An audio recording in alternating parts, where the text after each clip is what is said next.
আমার সংসারে অনেক অশান্তি, শান্তি ফেরানোর কোনো মাধ্যম আছে কিনা? একজন মানুষ তার ঈমান ঠিক রাখতে প্রতিদিন কি কি আমল করা উচিত জানতে চাই। কবরের পাশে দাঁড়িয়ে ৪১ দিন সূরা ইয়াসিন তেলাওয়াত করলে কবরের আযাব মাফ হয়ে যায় কিনা? এরকম কথা লোকমুখে প্রচলিত আছে, কিন্তু কোরআন বা সুন্নাহর কোথাও এটা সাব্যস্ত হয়নি যে কবরের পাশে দাঁড়িয়ে ৪১ দিন সূরা ইয়াসিন পাঠ করলে কবরের আযাব মাফ হয়। তবে এটা ঠিক, সূরা ইয়াসিন কোরআনে কারিমে গুরুত্বপূর্ণ সূরা, এটা আমরা এমনি পাঠ করব। কবরের পাশে গিয়ে দাঁড়িয়ে ৪১ বার পাঠ করলে আযাব মাফ হয় এরকম কথা হাদিসে আসেনি। যেহেতু হাদিসে আসেনি, আযাবের বিষয়টা অদৃশ্য জগতের বিষয়। আমি কিভাবে নিশ্চিত হলাম যে আযাব মাফ হয়? সম্পূর্ণ মন গড়া এবং ভিত্তিহীন একটা বিশ্বাস। এটি সন্দেহাতীত ভাবে আমরা কোরআন কারীমের তেলাওয়াত করব, সূরা ইয়াসিন অন্য সূরা তেলাওয়াত করব, মুর্দার পক্ষ থেকে তেলাওয়াত করে তার সওয়াব পৌঁছানোর জন্য চেষ্টা করব, কিন্তু কবরে গিয়ে এই সংখ্যক বার এটা পড়লে আর আযাব হয় না, এই কথা কোনো বিশুদ্ধ হাদিস দ্বারা প্রমাণিত নয়।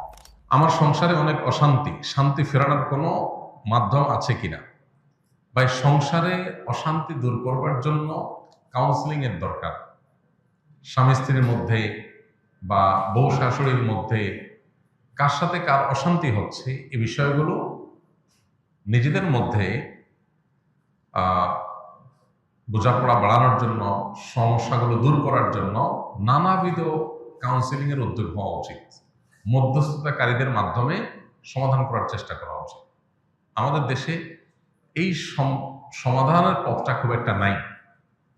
আমরা নিজেদের মধ্যে ঝামেলা তৈরি হলে, সেটা তৃতীয় পক্ষ কারোর শরণাপন্ন হলে ঝামেলা বরং আরো বাড়ে।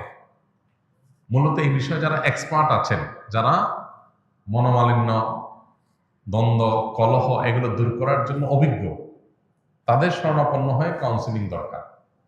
আমরা আসুন্নাহ ফাউন্ডেশন থেকে ভাবছি যে আলেম ওলামা এবং যারা এক্সপার্ট আছেন তাদেরকে কাউন্সিলিং শেখাবো, যাতে করে তারা পারিবারিক কলহ, দ্বন্দ্ব এগুলো মেটাবার এই কাজটা করতে পারেন ট্রেনিং নিয়ে। তো পারিবারিক দ্বন্দ্ব মেটাবার জন্য এ ধরনের কাউন্সিলিং এর শরণাপন্ন হতে পারেন। আমাদের ফাউন্ডেশনের অফিস টাইমে গেলে ওলামা ইকরাম আছেন, তারা কাউন্সিলিং এর কাজটা করেন, কারো প্রয়োজন হয় সেই সার্ভিস নিতে পারেন। তবে সমস্যা এবং কলহের কারণ এগুলো যদি বিস্তারিত জানা যায়, তখন সেই হিসাবে পরামর্শ দেওয়াটা সহজ হয়। এখানে যেহেতু আমভাবে বলেছেন সংসারে অনেক অশান্তি, সেটা দূরের উপায় কি, তো এটা বলা কঠিন। আসলে অশান্তি কোন ধরনের, তাহলে সে ধরনের পরামর্শ দেওয়া যাবে। তবে একটা কথা এখানে প্রসঙ্গত বলে রাখা যায়, সেটা হলো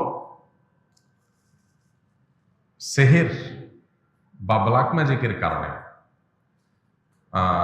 জিনের উপদ্রবের কারণে ঘরে ঘরে এখন স্বামী স্ত্রীর মধ্যে দাম্পত্য কলহ